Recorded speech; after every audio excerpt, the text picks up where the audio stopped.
Welcome to series explain dan season 2 episode 2। कहानी शुरू होती है मोमो और ओकरान जीजी को बचाने गए थे, लेकिन खुद एक मॉन्स्टर के ट्रैप में फंस गए। क्योटो फैमिली ने उनको बलि का बकरा बना दिया और अब एक जॉइंट डेथ बॉम्ब उन्हें जिंदा निगलने आ चुका है। अब सवाल ये है, क्या ये तीनों मिलके बच पाएंगे या अंधेरे में कोई और बड़ी मुसीबत उनका इंतजार कर रही है। कहानी शुरू होती है ओकरान के आउट ऑफ कंट्रोल होने से। वो खुद को हर्ट करने की कोशिश कर रहा होता है। जीजी उसे रोकने की कोशिश करता है, लेकिन ओकरान उस पर हाथ उठाने लगता है। ब्लेड उठा के वो खुद को चोट पहुंचाने लगता है, पर जीजी फिर से उसे रोक लेता है। तभी डेथ वर्म उन पर अटैक करता है। जीजी को समझ आ जाता है कि ये मॉन्स्टर उनकी लोकेशन घर के अंदर की आवाजों और वाइब्रेशन से ढूंढ रहा है। जब वो लोग छुप रहे होते हैं तब मॉन्स्टर उन पर ऊपर अटैक नहीं करता। ये समझ कि जीजी फिर से ओकरान को समझाने की कोशिश करता है, पर ओकरान मरने की बातें करता है। उसकी बातें सुनकर जीजी को अपने माँ बाप याद आते हैं। फ्लैशबैक में दिखाया जाता है कि एक बार जब जीजी स्कूल से घर आया था तो उनके पेरेंट्स सुसाइड करने की कोशिश कर रहे थे। जब जीजी ने उन्हें बचाया तब उन्होंने कहा था, हमें मरने दो। ये बात जीजी के दिमाग में घूमती जाती है। इसी बीच मोमो भी एक कांच का टुकड़ा उठा के अपने पेट में घुसा लेती है, लेकिन कांच टर्बो ग्रैनी के अंदर चला जाता है क्योंकि वो बीच में आ जाती है। अपनी जान बचाने के लिए टर्बो ग्रैनी कहती है, जीजी इन दोनों को बांध दे। जीजी उन्हें बांध देता है और पूछता है, ये सब क्या हो रहा है। टर्बो ग्रैनी बताती है कि डेथ वर्म सिग्नल भेज रहा है जो उन लोगों को सुसाइड करने पर मजबूर कर देते हैं।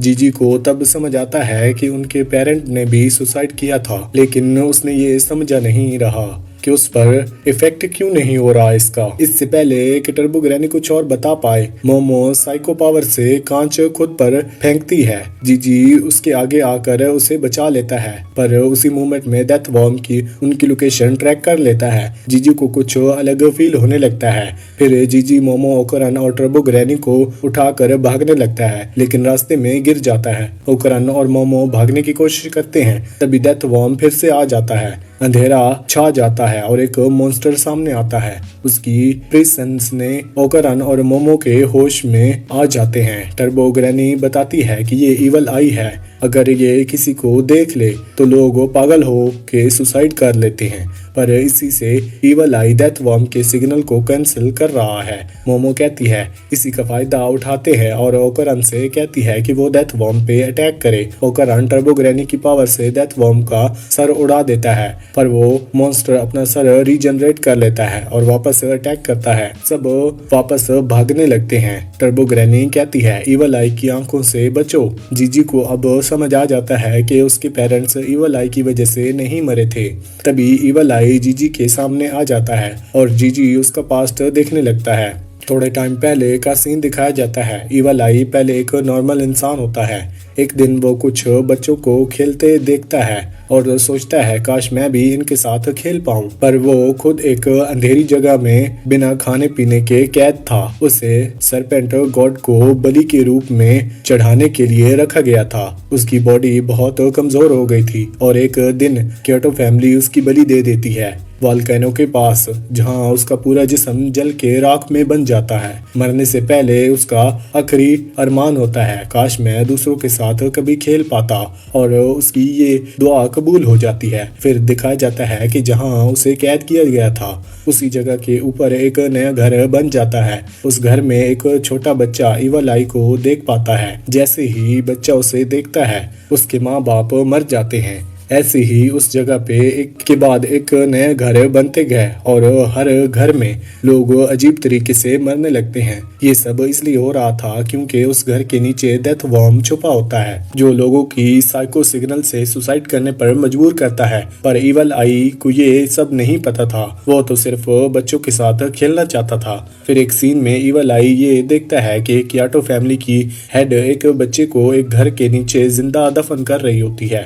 वो उससे बचाने की कोशिश करता है, लेकिन हर बार फेल हो जाता है। तब वो डिसाइड करता है, मैं किसी को नहीं छोड़ूंगा, सबको मार दूंगा। फिर अब कहानी प्रेजेंट में आती है। जीजी होश में आ जाता है। मोमो इवल आई को जीजी से अलग करने की कोशिश करती है, पर जीजी कहता है इवल आई बुरा नहीं है, वो हमेशा से डेथ वॉर्म से लड़ता आया है, उसने भी बहुत दुख झेला है। जीजी डिसाइड करती है कि वो सबसे नीचे वाले घर में जाके इवल आई की असली बॉडी को ढूंढेगा और उसे आजाद करेगा। मोमो कन्फेस होती है, लेकिन जीजी अंदर चला जाता है। टर्बो ग्रैनी उसे रोकने की कोशिश करती है, कहती है इवल आई अच्छा नहीं है, उसे सिंपैथी मत दो, पर जीजी कहता है वो भी हमारी तरह ही है, उसे समझना चाहिए पर उस पर भरोसा करना चाहिए। तभी डेथ बॉम्ब उन पे बिजली से अटैक करता है और सबको एक लिक्विड में कैद कर देता है। मोमो टर्बो ग्रैनी से पूछती है मेरे गुड लक कहाँ है? ग्रैनी कहती है इस वक्त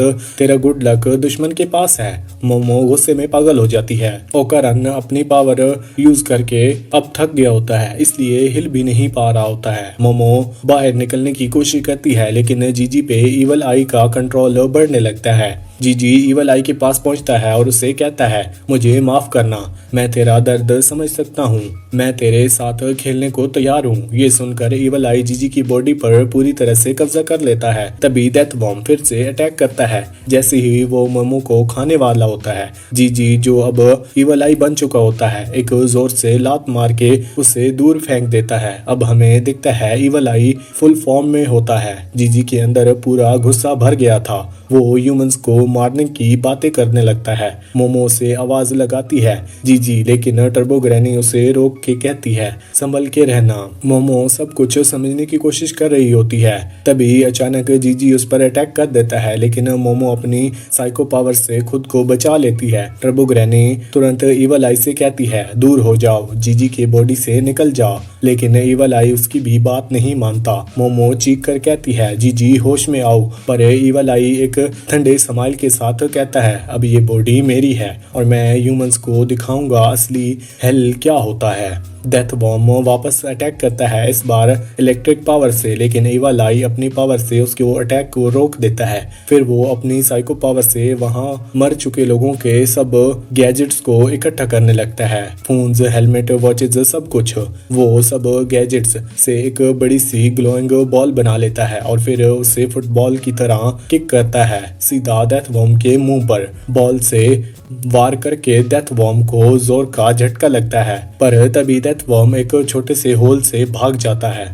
ये सब देख के मोमो शॉक में होती है, सोचती है जीजी के साथ ऐसा क्या हो रहा है। टर्बो ग्रैनी कहती है तेरी दादी हमेशा कहती थी ना, जीजी एक जीनियस है, उसकी स्पिरिचुअल पावर बहुत हाई है और उसकी बॉडी भी पावरफुल है, इसलिए सब बातों को उसकी बॉडी चाहिए। मोमो पूछती है पर बचपन में तो जीजी बिल्कुल नॉर्मल था और अब ऐसा क्यों हो रहा है। ग्रैनी कहती है जैसे किसी एज के बाद कुछ लोगों की पावर जाग जाती है, वैसे ही जीजी की भी अब पावर्स एक्टिवेट हो गई हैं और अब वो इवल आई बन चुका है, इसलिए हमें उससे दूर रहना चाहिए। तभी इवल आई अपनी बड़ी सी एनर्जी बॉल लेकर मोमो पे अटैक करता है। मोमो उस बॉल से बच जाती है, पर इवल आई उसे एक जोर का लात मारता है। मोमो दूर जाके गिरती है, फिर वो भी बड़ी बॉल से मोमो पे अटैक करता है। तभी बीच में ओकरन आ जाता है। ओकरन और इवल आई की पावर्स टकराती हैं, दोनों के बीच हेवीली क्लैश होता है और इसी के साथ ये धमाकेदार एपिसोड यहीं पर खत्म होता है। वीडियो अच्छी लगी हो तो वीडियो को लाइक करके चैनल को सब्सक्राइब लाजमी करना। Thanks for watching.